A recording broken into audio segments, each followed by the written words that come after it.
Welcome to Shri Academy online teaching classes 2020-21।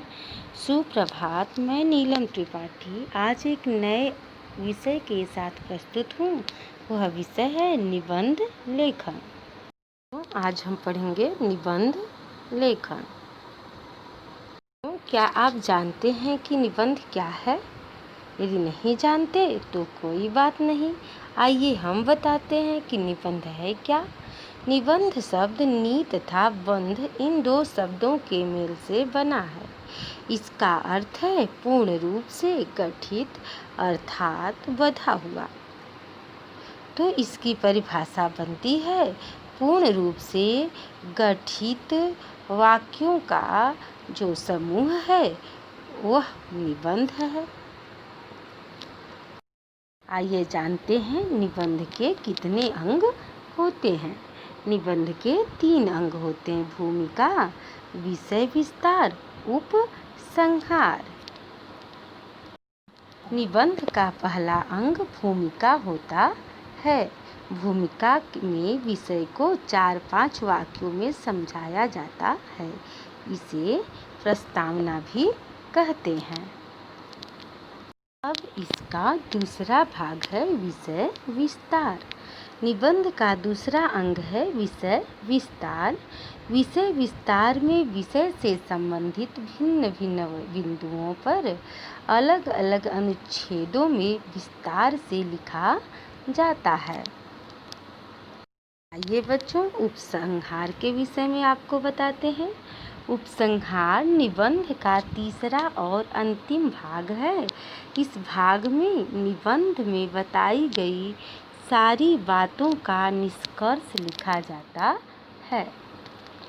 आजकल परीक्षा में छात्रों को निबंध लेखन में उनकी सहायता के लिए विषय के साथ साथ संकेत बिंदु भी दिए जाते हैं।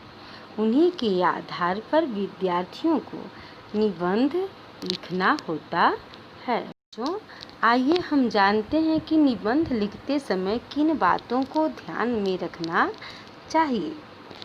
तो निम्नलिखित निबंध लिखते समय बातों का ध्यान रखना चाहिए। निबंध लिखने से पहले निबंध के विषय को अच्छी तरह समझ लें। सेकंड, निबंध के विषय को समझने के बाद निबंध से संबंधित बिंदुओं को किसी कागज पर लिख लें। थर्ड, इसके बाद निबंध की भूमिका बनाएं।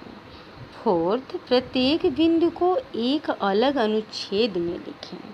फिफ्थ, निबंध की भाषा सरल और सुबोध तथा वाक्य छोटे हों, ये ध्यान रखें। 6, निबंध न तो बहुत छोटा हो और न ही बहुत बड़ा हो, इन बातों पर भी ध्यान दें।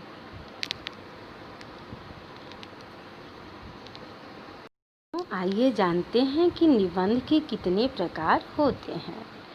निबंध 4 प्रकार के होते हैं। पहला, भावात्मक निबंध। भावात्मक निबंधों में भावों की प्रधानता होती है। इन निबंधों में परोपकार, सतसंगत, प्यारे दादाजी अथवा प्रिय वर्षा ऋतु आदि हो सकते हैं।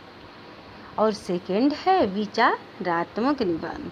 इस प्रकार के निबंधों में किसी विषय पर अपने विचार प्रकट किए जाते हैं, जैसे खेलकूद का महत्व, पर्यावरण और हम इंटरनेट का महत्व आदि। अब आता है तीसरे नंबर के निबंध का। वह निबंध है वर्णनात्मक निबंध। इन निबंधों में किसी मेले या त्योहार आदि का वर्णन होता है, जैसे होली, दशहरा आदि। और अब हम पढ़ते हैं 4th नंबर के निबंध को। विवरण, यह नंबर है विवरणात्मक निबंध। विवरणात्मक निबंधों में से किसी स्थान या स्मारक आदि का विवरण दिया जाता है, जैसे लाल किला, ताजमहल, हवा महल आदि। तो ये था आपके निबंध लेखन के कुछ नियम। तो आशा है आप सभी लोग इसको समझ भी गए होंगे। धन्यवाद।